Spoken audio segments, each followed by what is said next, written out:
tragic. Demons appear like magic. Money long so elastic. Foreign fabrics to fashion. I'm itching for money, cash addict. She get drawn in my pockets like Titanic. When I get on the beat, it's Jurassic. Little niggas don't want static. Wavy come like tsunami and drown you with the drip. What's going on, everybody, and welcome back to the channel. If you've been watching Pistons Wait, hold on. Woody and Buzz done fell off. Wait, Woody done went and hit behind here. Can't do no video without Woody and Buzz up. This can't happen. Can't do no video without Woody and Buzz. I don't know what happened. They're trying to escape out here.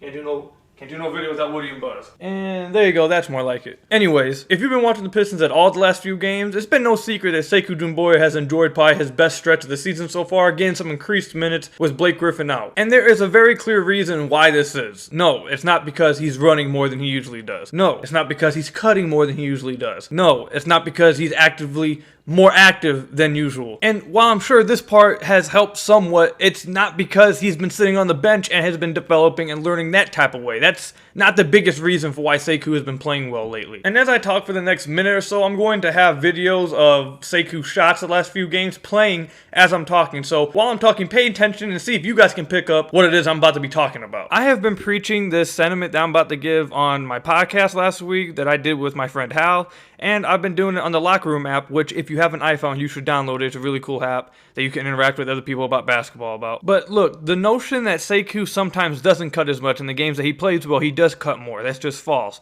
The notion that he runs more often or he runs harder in the games that he has success is just false as well. He's always running. He is always cutting. It's just a matter of fact, does the players on the court, are they going to hit him in the stride? Are they going to hit him on these cuts? Are they going to pass it to him when he's open? And more often than not, it has been no this season. The players that Sekou has been sharing the floor with, the players that he is playing with, the players on this roster are not players who are looking for him on the cut. It's not players that are looking for him in transition, the ones who are going to pass it ahead to him when he beats everybody down the floor. They're just not that type of players. The Pistons just have a ton of players who just don't really want to run in transition, don't really want to play that fast. So just like my friend Hal pointed out on the podcast last week, the Pistons ranked 27th in the league in points off of transition per 100 possessions. Off of steals, they run in transition the third least in the NBA. Off of live rebounds, they're scoring 21st in points per 100 possessions off of live rebounds in transition. The team is just not built to take advantage of that type of play. And figuring this is where Sekou succeeds the most, it makes complete sense that Sekou hasn't been playing as well or as consistent as you'd like because the team around him doesn't fit or take advantage of what he's good at. Take, for example, this play from the 76ers game. Just watch this play, and I'm pretty sure I'm not even going to have to point out to you what just jumps off the board and lets you know, like, what the heck is happening? What happened there? And if you don't know what I'm talking about, just rewatch the play again and watch Isaiah Stewart all the way up and down the court. And right now, the rookie is back in, Isaiah Stewart. He also picked up 3 personal fouls. Here he's trying to front and beat, and in fact, he successfully does so.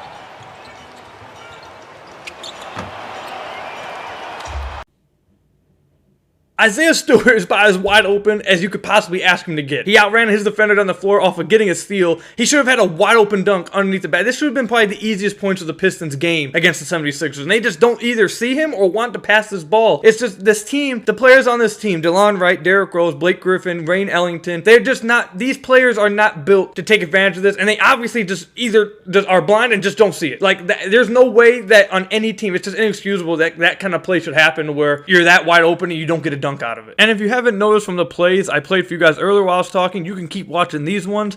It's very apparent in almost every single one of these clips. It's either one of the young guys getting Sekou the ball in transition or wide open off a cut or Mason Plumlee. These are the only players who look for Sekou in transition off of cuts.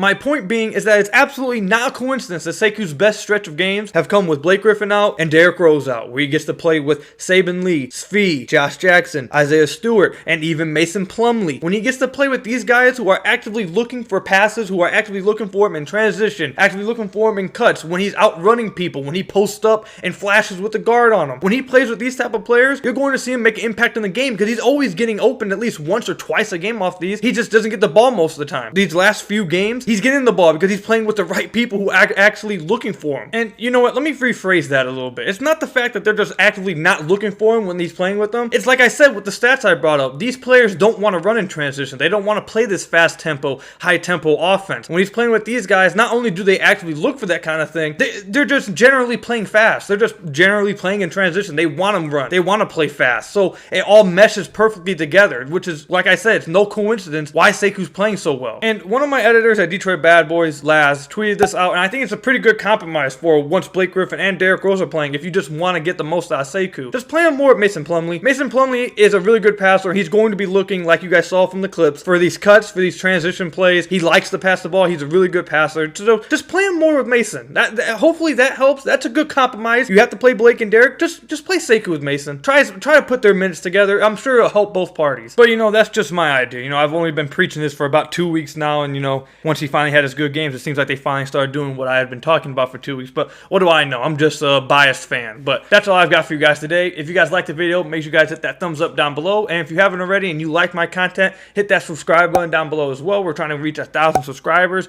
hopefully in a few months from now. Hopefully we're at least there by then. But thank you guys for watching the video. Enjoy the game tonight. Go Pistons. See you, everybody.